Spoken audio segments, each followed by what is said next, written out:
apa yang dirasakan oleh teman-teman di sekolah pada saat sekarang ini. Sekarang ini kan bulan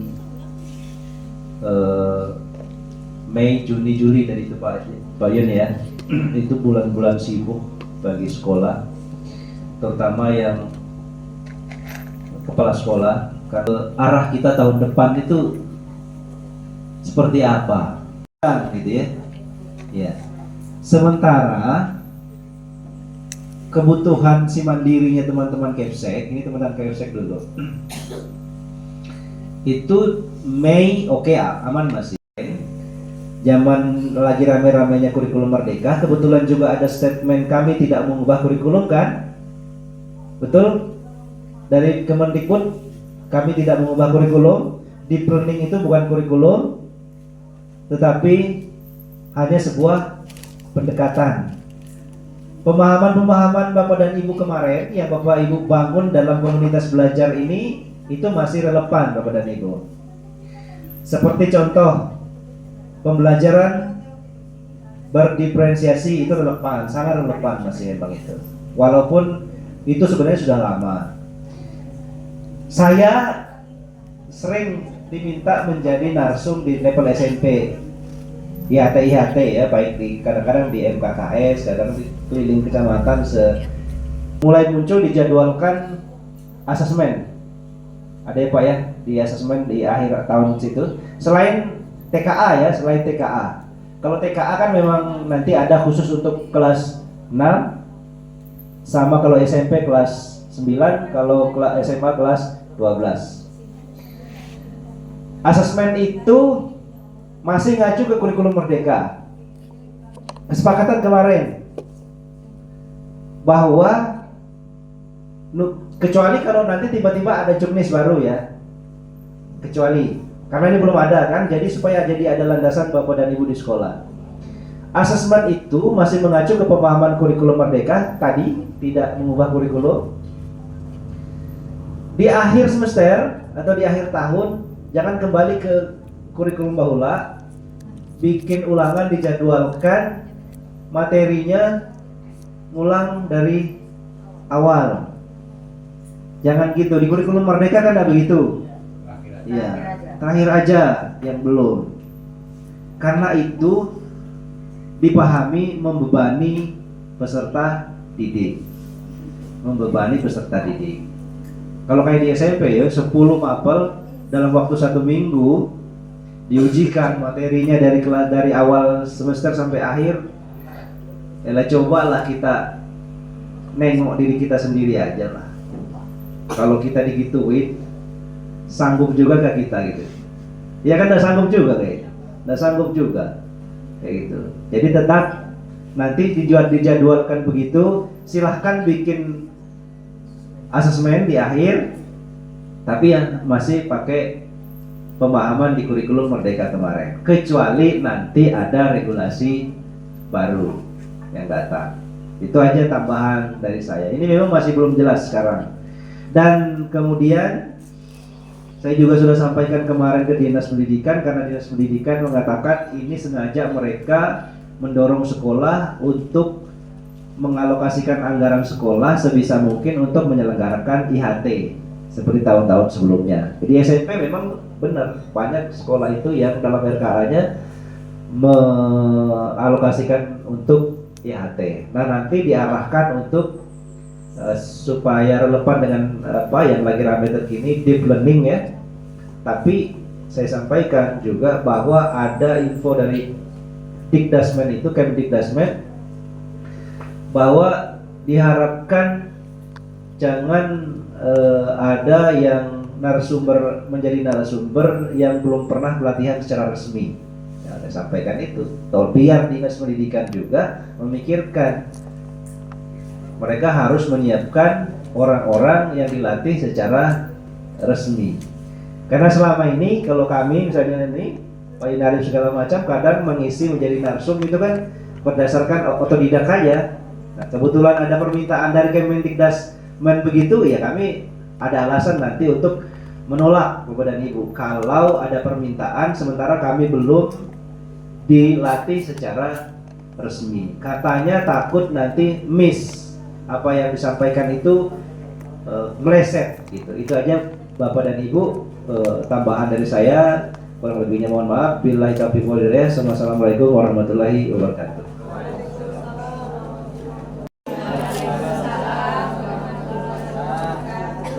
Terima kasih kepada pembawa acara atas kesempatan yang diberikan. Alhamdulillahirrahmanirrahim. Yang kami hormati Bapak Pengawas Gugus 3 Kecamatan. Bapak Ibu, hari ini saya diamanahi oleh Ketua KKG untuk menyampaikan materi yang seharusnya Ibu Eli ya. Tadi saya ketemu juga sama Ibu Eli. Ibu Eli menyampaikan permohonan maafnya karena ketidakhadirannya, yang mana hari ini ada acara ya, bersama Ibu Nani untuk menikahkan anaknya. Ya, Bapak Ibu, insya Allah hari ini saya menyampaikan materi yang kebetulan di K3S kemarin disampaikan Pak Udin terkait arah baru kebijakan pendidikan. Ya, ini baru kulit-kulitnya aja ya, tentang pendidikan kita di tahun ajaran baru nanti.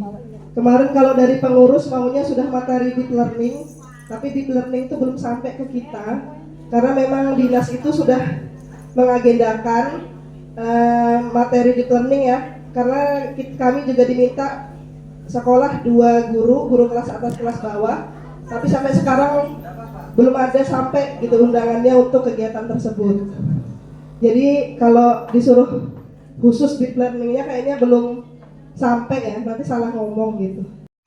Ku gabung menjadi, ku buat jembatan panjang, 2 jari kanan, ku 2 jari kiri, ku gabung menjadi 4, ku buat kamera cekrek, 3 jari kanan, ku 3 jari kiri, ku gabung menjadi 6, ku buat menara tinggi, 4 jari kanan, ku 4 jari kiri, ku gabung menjadi 8, ku jadi kelinci lompat, 5 jari kanan, ku 5 jari kiri, ku gabung menjadi 10, ku siap berdoa. Oke, alhamdulillah sudah. Jadi arah kebijakan pendidikan bermutu untuk semua ini dari Profesor Dr. Abdul Mukti MED, Menteri baru kita ya. Kegiatannya di Magelang 25 Februari 2025. Oke, untuk pendidikan bermutu adalah hak warga negara dan kunci pembangunan bangsa. Ini tertuang di pembukaan Undang-Undang 1945, kemudian Undang-Undang Dasar 1945, UU nomor 20 2003 tentang Sistem Pendidikan Nasional, Undang-Undang nomor 14 2005 tentang guru dan dosen, UU nomor 8 2016 tentang penyandang disabilitas, Perpres nomor 87 2017 tentang penguatan pendidikan karakter, UU nomor 59 2024 tentang RPJPN 2025-2045, Perpres nomor 1 Perpres nomor 12 2025 tentang RPJMN 2025-2029. Asta Cita ini kabinetnya Pak Prabowo ya, ada 8 menuju Indonesia Emas ya, termasuk di pendidikan itu memperkuat pembangunan sumber daya manusia, sains, teknologi, pendidikan, kesehatan, prestasi olahraga, kesetaraan gender, serta penguatan peran perempuan, pemuda, dan penyandang disabilitas. Kita perlu memastikan setiap anak Indonesia memperoleh pendidikan yang berkualitas agar mampu beradaptasi dengan dinamika perubahan dunia. Yang pertama, industri 4.0. Industri 4.0 ini tentang teknologi ya, yang mana hampir semua lini kehidupan kita ya, itu semuanya sudah pegang oleh teknologi. Makanya kemudian banyak di pabrik-pabrik itu manusia udah nggak dipakai ya, yang dipakai adalah teknologi. Makanya kemudian kita harus menyesuaikan ya anak-anak kita agar melek teknologi. Kemudian ada kecerdasan artifisial, kecerdasan AI. Kecerdasan AI ini kalau menurut saya ada dua mata sisi ya, ada positif dan negatifnya. Kalau positifnya ya untuk kita untuk nyari-nyari referensi itu dimudahkan seperti itu. Tapi kemudian banyak kecerdasan AI ini disalahgunakan untuk seolah-olah yang ngomong itu misalnya Pak Prabowo, tapi padahal bukan Pak Prabowo gitu ya yang memakai kecerdasan AI ini tadi. Makanya kita sebagai pemakai media sosial itu harus benar-benar pintar-pintar gitu ya. Ini benar nggak sih gitu info seperti ini? Kalau mama saya itu kadang gini, inilah ada info Pak Prabowo katanya ini gitu di YouTube. Ma itu loh bohong kayak gitu. Lalu kalau orang tua itu kan lihat YouTube, lihat Facebook, dikiranya benar gitu informasi itu. Nah makanya ya lumayan ya negatifnya juga ada. Tapi mudah-mudahan kita bisa lebih bijak dalam menggunakan media sosial. Kemudian keamanan cyber, transisi energi, perubahan iklim, ketahanan pangan, kesehatan dan kesenjangan ekonomi. Oke, pendidikan dasar dan menengah menjadi fondasi paling menentukan. Lebih dari 30% penduduk Indonesia berada pada usia PAUD hingga pendidikan menengah. Kualitas pendidikan mereka sangat menentukan kualitas Indonesia di masa depan. Saya mau nanya nih Bapak Ibu, di sekolahnya ketika menerima anak kelas 1, apakah semua anak kelas 1 tersebut sudah melewati masa sekolah PAUD? Apakah ada anak yang belum PAUD tapi kita terima aja tuh di kelas 1? Ada beberapa ya. Karena memang kita itu di sini punya sekolah negeri untuk PAUD atau TK itu cuma 1. Berarti kan yang gratis cuma 1. Sedangkan yang lain yang di desa-desa kalau nggak berbayar gurunya dari mana? Karena guru PAUD atau guru TK tidak ada yang pegawai negeri. Makanya kemudian berbayar. Dan itu karena berbayar bisa jadi ada orang tua yang tidak sanggup sehingga anaknya tidak dipautkan langsung di kelas 1. Terus guru kelas 1-nya lah ya nulis belum bisa, baca belum bisa. Ya padahal kan harusnya melewati proses di PAUD. Yang PAUD aja belum tentu bisa, apalagi yang tidak PAUD seperti itu ya. Oke, gambaran kondisi pendidikan Indonesia. Angka partisipasi sekolah secara umum makin mendekati universal meski perlu peningkatan di beberapa daerah. Kelompok usia yang 5-6 ini usia TK ya 74,15%. Kemudian usia SD 7-12 tahun 99,19%, paling banyak ya usia SD. Kemudian 13-15 usia SMP 96,17%, usia SMA 74,64%. Berarti se-Indonesia jumlah murid yang paling banyak itu adalah murid SD. Nah kemudian ini ada kabupaten atau kota yang memiliki APS 13-15 tahun itu jauh di bawah rata nasional, dan itu rata-rata ada di Indonesia Timur. Di Indonesia Timur itu ya wilayah Papua ya Bapak Ibu. Kemudian ada Maluku, NTT, Sulawesi. Padahal daerah sana itu adalah daerah paling kaya. Saya itu sedih sekarang yang lagi ramai di sosial media itu Raja Ampat itu sekarang lagi ditambang. Ya Allah, saya maksudnya kita kan baru dengar Raja Ampat bagus kita melihat ya. Sekarang ditambang sudah tidak indah lagi. Bagaimana yang di sana yang ngerasain? Airnya sudah tidak sehat lagi. hawanya panas, kekayaannya dikeruk dan mereka tidak dapat apa-apa. Dan memang daerah timur ternyata memang tingkat ini di bawah rata nasional ya. Ya itu ya tadi omong-omong di pemerintah. Hilirisasi tambangnya ternyata merugikan masyarakat. Ya tapi mau bagaimana lagi, kita ya nggak bisa ngapa-ngapain ya. Ya bisa sih bersuara di media sosial ya bagi yang berani. Tapi kalau ini juga jangan ini ya, bisa ditangkap. Kemudian kondisi sarana dan prasarana pada sebagian sekolah kita juga membutuhkan perbaikan, terutama pada SD sampai 60% yang perlu perbaikan.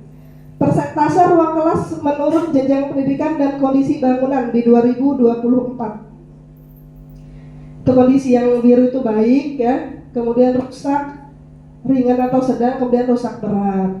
SD itu sampai 11%. 11% masih ada yang rusak, sedangkan dana yang dikorupsi itu kemana? Ya, nggak apa-apa nanti ya. Makanya Allah itu adil, ada pengadilan akhirat.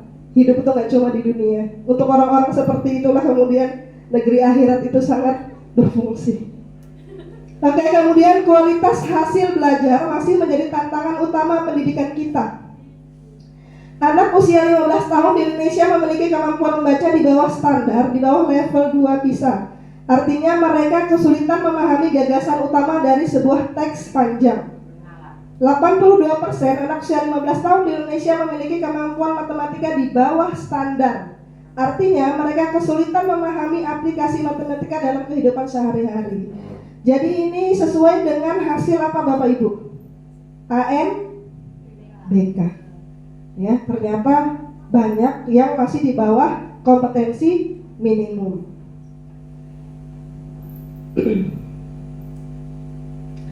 Nah ini hasil ANBK ya. Kalau hijau itu berarti udah bagus, dan Kalimantan termasuk yang hijau. Tapi kita lihat di Indonesia Timur, hampir semuanya merah, kuning aja sedikit. Nah, bagaimana, maksudnya sedihnya itu ya, mereka dimanfaatkan besar-besaran, tapi ternyata nggak ada efeknya buat sumber daya manusianya seperti itu. Program prioritas Kemendikdasmen. Yang pertama, wajib belajar 13 tahun dan pemerataan kesempatan pendidikan. Kalau dulu kita berapa tahun Bapak Ibu? 9 tahun. Terus kalau sampai SMA 12 tahun. 13 tahun berarti plus apa ini? PAUD. Berarti nanti kita tidak boleh menerima anak ketika dia tidak TK, karena TK termasuk wajib belajar 13 tahun. Ya ini juga untuk teman-teman kita yang jadi guru PAUD ya, agar karena banyak sekolah PAUD bisa jadi tutup ya, karena ya padahal di desanya itu ada aja anaknya harusnya sekolah PAUD, tapi karena ya itu tadi, karena berbayar apa segala macam akhirnya. Nah tapi kalau 13 tahun berarti ada kesempatan buat guru PAUD ya, nantinya kemungkinan bisa P3KK atau PNS seperti itu ya, mudah-mudahan ya benar dari pemerintah seperti itu. Nggak omong-omong aja. Kemudian pemenuhan dan perbaikan sarana dan prasarana pendidikan. Ya berarti dana untuk sarana dan prasarana berarti ditingkatkan di setiap daerahnya. Kemudian sistem penerimaan murid baru yang berkeadilan.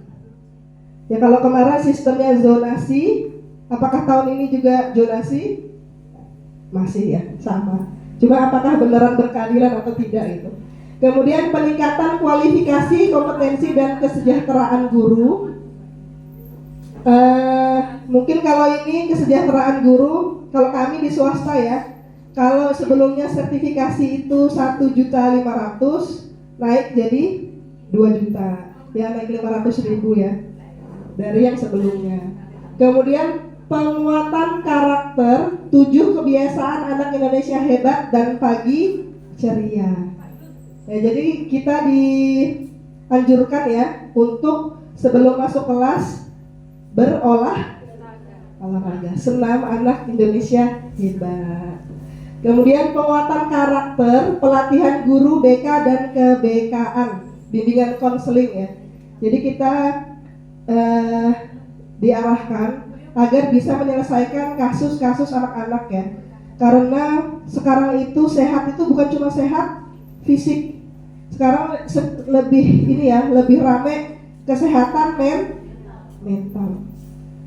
Jadi anak-anak sekarang mentalnya itu ternyata lebih lemah lah ya, lebih lemah daripada didikan kolonial kita zaman dulu, daripada anak sekarang yang katanya segala itu serba mudah, tapi ternyata mentalnya tidak lebih kuat. Kita yang dulunya mungkin hidupnya susah, tapi ternyata mentalnya lebih kuat, seperti itu. Ternyata kemudahan itu tidak menjamin kesehatan mental. Oke, kemudian pembelajaran mendalam atau deep learning. Nah ini pemerintah sebenarnya mungkin nanti di waktu-waktu liburan ini ada kegiatan untuk guru kelas bawah dan kelas atas seperti dulu ya, kalau ada perubahan kurikulum, ada pelatihan ya, tapi belum tahu waktunya kapan. Kemudian pembelajaran coding dan kecerdasan artifisial. Ini pembelajaran coding itu nanti masuk di pembelajaran di kelas. Kalau SD itu kelas 5 dan kelas 6. Jadi kelas 5, 6, jenjang kelas 5, 6 SMP, SMA. Itu ada pembelajaran coding dan kecerdasan artifisial, itu boleh juga masuk di ekstrakurikuler. Kemudian tes kemampuan akademik. Jadi TKA ini bukan UN ya, beda. Kalau ujian nasional itu ada standar nilai, tapi kalau TKA ini, kalau saya baca-baca sih rasanya tidak ada standar nilai. Kalau dulu kan minimal nilai misalnya 5, di bawah 5 berarti nggak lulus. Nah kalau TKA ini sebenarnya untuk menguji kemampuan anak supaya ketika dia nanti mau melanjutkan ke tingkat selanjutnya, ada nilainya, misalnya dia mau lewat jalur prestasi, itu ada nilai sesuai dengan hasil TKA. Karena saya termasuk yang tidak setuju UN sebenarnya, karena pakai standar nilai minimal. Karena tidak semua anak itu kemampuan akademiknya sama. Kalau distandarkan minimal berapa, sedangkan soal yang buat adalah pusat, setiap tadi apalagi ya kayak di Indonesia Timur aja masih merah kuning gitu, maksudnya jomplang lah gitu. Harusnya tetap ketika ada ujian ya wilayah dikembalikan ke wilayahnya lah untuk membuat soal. Kemudian pengembangan talenta dan prestasi, pembangunan kebahasaan dan kesastraan, ini sudah ya kalau kita bahasa passer. Kemarin ada juga yang sudah ikut. Kebetulan kalau kami dari sekolah belum ada yang diundang. Jadi nanti info-info kalau ada bahasa passer, modul apa segala macam. Kemudian penguatan pendidikan literasi, numerasi, dan sains teknologi. Oke, ini salah satu kebijakan pemerintah. Saat ini terdapat 110.000 guru swasta yang telah lulus seleksi guru ASN P3K dan ditempatkan di sekolah negeri. Hal ini berdampak pada adanya kekurangan guru pada sekolah swasta karena tiba-tiba gurunya hilang. Ya, ganti tahun ajaran baru lagi, di tengah-tengah lagi kan, nyari lagi. Oke. Jadi ya mudah-mudahan benar guru ASN, PNS dan P3K dapat diredistribusi pada satuan pendidikan swasta. Kalau kami sih maunya kebijakannya guru swasta boleh ASN. Kalau kami ya maunya, kami tidak tahu kebijakan ini regulasinya seperti apa nantinya, itu belum tahu. Ini kan baru seperti ini ya informasinya. Ya mudah-mudahan kita pun punya kesempatan untuk mengikuti seleksi ASN atau P3K. Redistribusi mempertimbangkan data kebutuhan guru pada satuan pendidikan negeri dan swasta. Redistribusi dilaksanakan dalam jangka waktu 4 tahun dan dapat diperpanjang 1 kali. sekolah swasta yang menerima redistribusi guru ASN tetap melakukan upaya pemenuhan guru pada sekolahnya. Oke, kemudian Kemendikdasmen juga mengubah sistem pengelolaan kinerja guru. Kalau dulu namanya apa? Pengelolaan kinerja guru PMM apa? PMM ya. Sekarang namanya ruang GTK. Kalau dulu kita satu semester satu kali, kalau sekarang 1 tahun sekali. Ya, rumah pendidikan. Nah, ini sistem penerimaan siswa baru. Kalau SD ternyata tidak ada perubahan, semua tetap. Karena biasanya yang bermasalah itu di tingkat SMP dan SMA. Apalagi SMA. SMA-nya cuma berapa? Terus jumlah muridnya jomplang gitu ya. Kemendikdasmen mengenalkan penguatan karakter melalui 7 kebiasaan anak Indonesia hebat. Yang pertama, bangun pagi, beribadah, berolahraga, makan sehat dan bergizi, gemar belajar, bermasyarakat, tidur cepat. Gimana kita tahu anak-anak kita bangun pagi atau enggak? Dari mana? Apakah itu tugas guru ya? Ya, tetap tugas orang tua. Kita kontrol di sekolah ketika anak-anak masuk kelas. Kemudian beribadah. Kalau kami punya buku kontrol ya. Jadi orang tua harus ngisi beneran anaknya sholat subuh enggak, anaknya beneran bantu orang tua enggak, kayak gitu. Kemudian berolahraga berarti tadi ya di sekolah kita pagi minimal berapa kali seminggu? Berapa? 1 atau 2. Ya. Kemudian gemar belajar, bermasyarakat. Nah, anak sekarang kira-kira bermasyarakat atau enggak? Kalau dulu, orang tua dulu pengen banget anaknya di rumah, tapi anaknya dicariin kalau siang, terus siangnya susah ya. Kalau anak sekarang, buka aja kamarnya, main olahraga jari ya. Oke, mungkin bisa kita sosialisasikan untuk anak-anak. Ada waktunya mereka mungkin bisa ke masjid, misalnya yang muslim ya, atau bersosialisasi, harus hadir kegiatan keluarga seperti itu.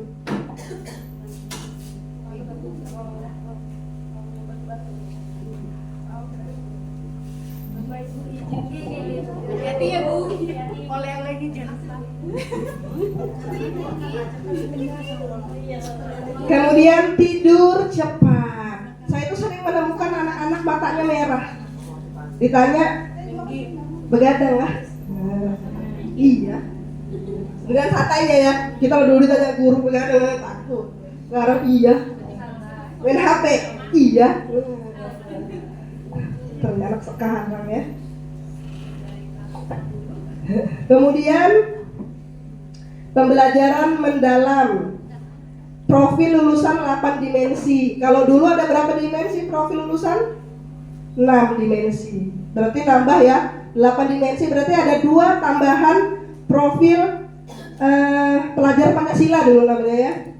Sekarang ada 2 tambahan, yaitu kesehatan dan komunikasi. Kesehatan ini juga bukan hanya kesehatan fisik, tapi juga kesehatan mental. Makanya di ANBK itu bullying itu benar-benar, apakah temanmu pernah menendangmu? Ya pasti iya lah, nggak mungkin anak-anak nggak pernah tendang-tendangan, tinju-tinjuan gitu. Itu sudah termasuk bullying ya, luar biasa. Kita ini yang maksudnya sekolah kita bakalan nilainya berapa nih, anak-anak pasti jawabnya begitu semua. Iya.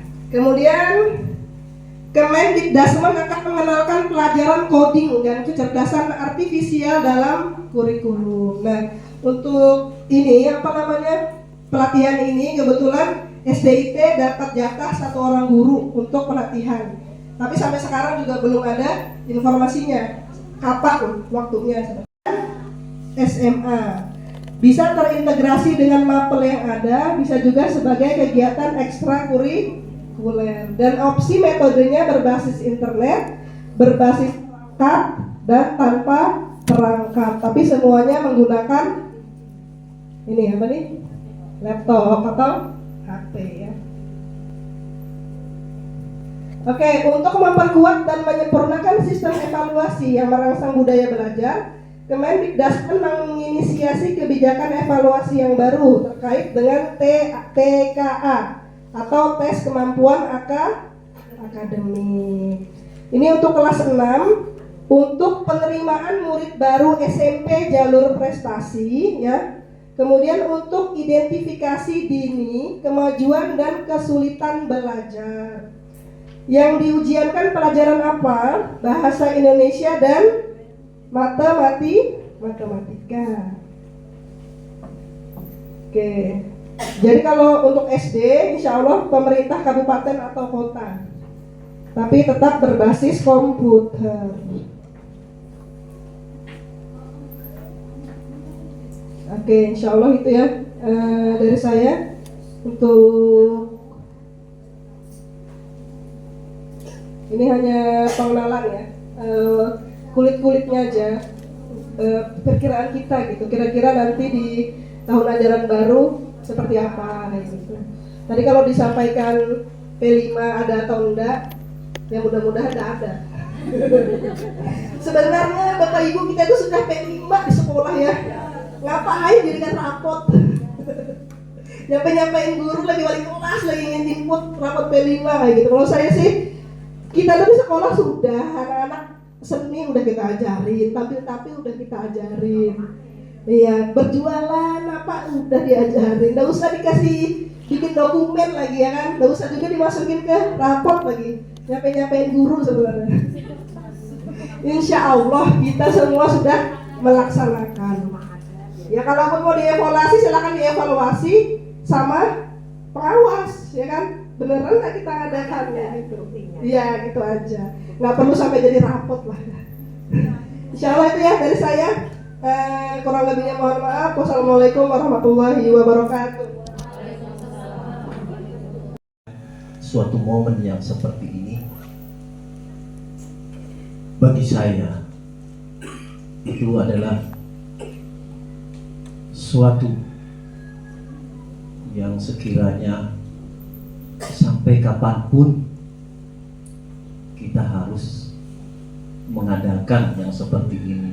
Bila mana ada rekan-rekan kita, senior kita memang pamitan. Karena salah satu pendidikan kita adalah menjadikan anak-anak yang bisa menghargai diri sendiri dan orang lain. Ini salah satu bukti kalau kita ini sedang menghargai orang lain. Apalagi dengan jasa-jasanya yang sampai puluhan tahun, kita hanya memberikan apresiasi dengan pamitannya beliau. Maka saya harapkan tidak perlu dipertanyakan hal-hal yang seperti itu. Kenapa jadwalnya cuma itu? Ini adalah pendidikan karakter bagi kita. Bapak Ibu sekalian, kita tidak bisa memberikan apa-apa. Barangkali inilah yang bisa kita berikan sebagai apresiasi pengabdian beliau. Pak Soehartono ini sudah berapa?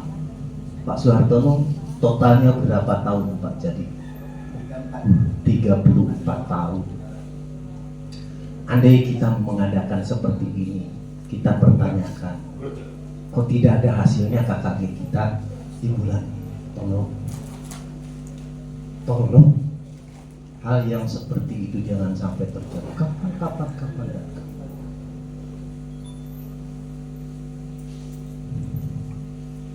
Pak Soehartono yang kami cintai, dari Bapak perkasa, dari Bapak muda, dan sampai pada saat ini kelihatannya memang masih perkasa, tetapi barangkali di belakang sudah loyo, sudah lapuk Pak. Itu memang hukum alam seperti